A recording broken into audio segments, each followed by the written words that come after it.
Hello, third grade. Miss Jordan here. Got the kiddos on the couch. They're probably going to get crazy over their chew bones. Diamond spotted me, so she might be coming over as well. Are you? Ah! Here she comes to step all over me. She says, hello, kids. Hello, students. She's jealous because you guys get to spend all day with me, but not her, right? Are you jealous? Are you jealous? Okay. No, you can't come up further. You can't come up further. All right. Oh my gosh, but she does. And she takes over. Okay. Hammer on my hair. All right. So, Miss Jordan here. I am ready to read chapter 14 of The World According to Humphrey. I hope you're ready. Got your book ready? Open up to chapter 14. Are you going to listen or are you going to disturb?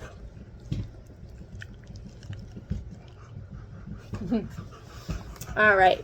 Let's go ahead with chapter 14. It's Hide and Go Squeak. Let's see. Okay.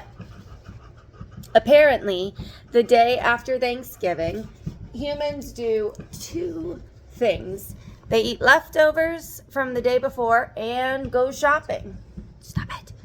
Mr. Brisbane didn't go shopping, of course, but Mrs. Brisbane left early in the morning after telling Mr. Brisbane that there were plenty of leftovers for him in the refrigerator. So there I was, stuck with old Sourpuss, and all he did was sit in his wheelchair looking unhappy. I'd much rather have been hanging out with Principal Morales or chatting with Saya's family. I could have been tricking Miranda's dog, playing cards with AJ's family, or watching Aldo balance a broom on his finger.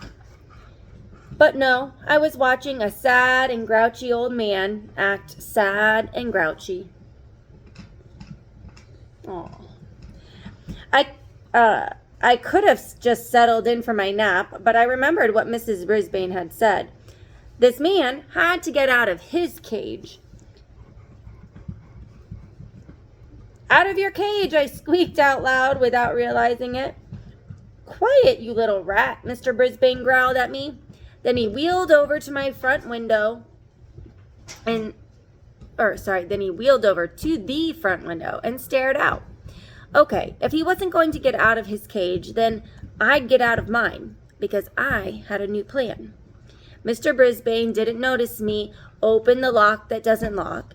He didn't see me scamper out. What are you doing? What are you doing? He didn't see me scamper out of the cage across the table and onto the couch.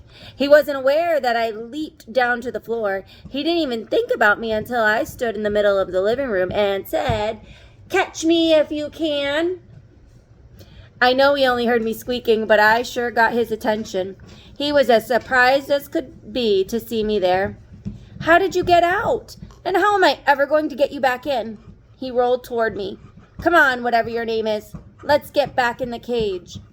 I let him get just close enough to reach me. He bent forward, cupping his hands, but just as he reached out to grab me, I dashed over to the opposite side of the room. "You little rat," he said, "you can't outsmart me." He rolled over to the closet and took a baseball cap off the hook. Again, he approached, and I let him get almost within arm's reach. This time, he raised the baseball cap and said, "Okay, fella, let's play ball." "We'll see about that," I squeaked as I bustled off to the living room. We quickly established the rules of the contest. 1, I would stay out in the open in places he could reach in his wheelchair. He would use his cap to capture me, if he could. Once he reached the dining room, I rushed into the den. "Oh, think you're clever. We'll see who's clever," he challenged. From the den, I scuttled over to the hallway. By now, Mr. Brisbane's cheeks were pink and he was almost smiling. "You're smart, but you won't win this one."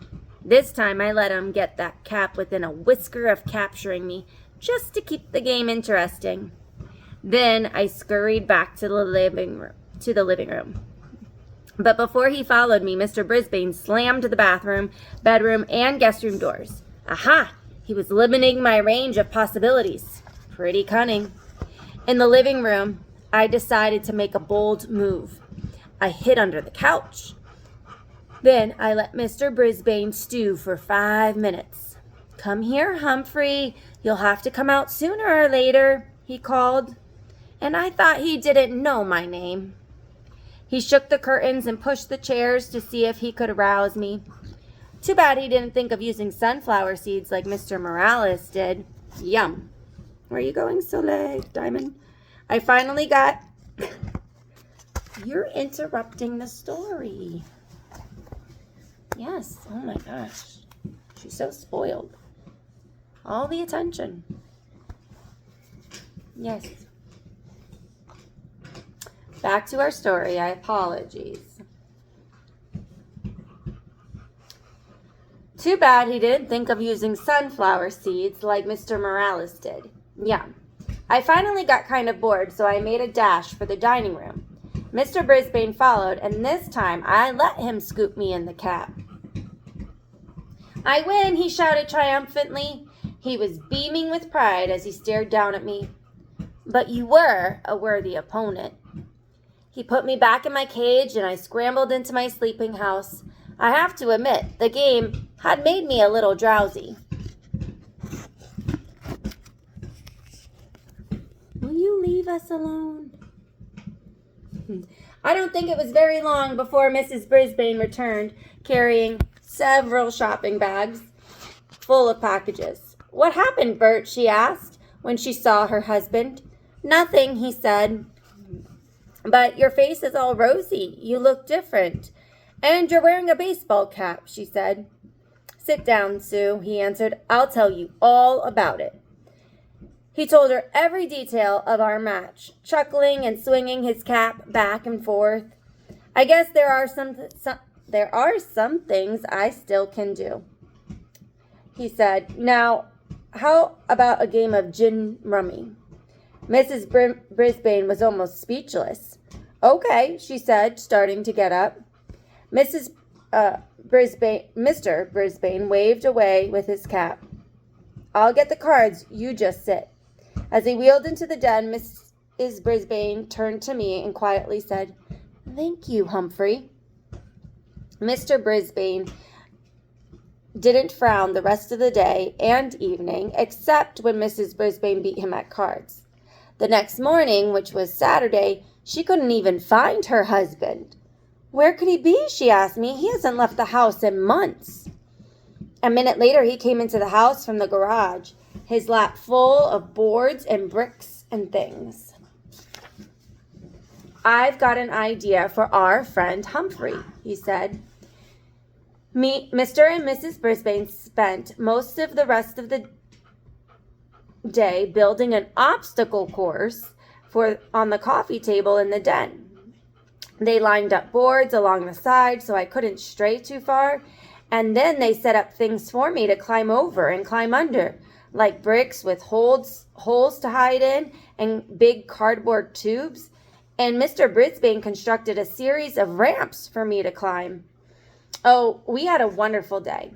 Mr. Brisbane got out a stopwatch to time me on my runs, and they made bets on how long it would take me to get from one start to finish. Mrs. Brisbane even added a few treats to the maze. Bits of apples and biscuit. I had fun, and the Brisbanes did too. I could tell. On Sunday afternoon, the Brisbanes invited their neighbors over to watch me run my maze. Mr. and Mrs. Robinson brought their 5-year-old twins along. "Glad to see you're looking so chipper," Mr. Robinson told Mr. Brisbane. "I think he's finally feeling better," Mrs. Brisbane whispered to Mrs. Robinson. Mr. Brisbane looked a little vinegary again on Monday morning, though. Why can't we keep him here, Sue? He asked. Oh, the children would never forgive me, she told him. He's really their hamster. But, she grinned, there's a 2-week Christmas break vacation coming up soon. I think Humphrey better spend it here. Could I believe my cute furry ears? She liked me so much, she actually wanted me to come back. This was a whole new Mrs. Brisbane, one who liked me. By the time Mrs. Brisbane and I returned to room 26, I was pretty tired, but it was a good tired, and I knew I could rest up for my weekend during recess. And that is the end of chapter 14. Tip 14, hamsters should be let out of their cages to run in a closed environment for an hour or 2 at a time, it says. I'm very exciting about this new Miss Brisbane that Humphrey is getting to experience. And that brings us to our last chapter, 15. It is Happy Hamster Day. I'm excited to see what the end of Humphrey will be. Let's see. Hello, Dark. She's so dramatic. So dramatic. What are we going to do, Diamond? The book is almost over. The book is almost over. Are we going to read another one? Are we going to read another one? Now she's being camera shy. Say bye, kiddos. Say bye. Bye. See you on chapter 15. Boop, boop, boop.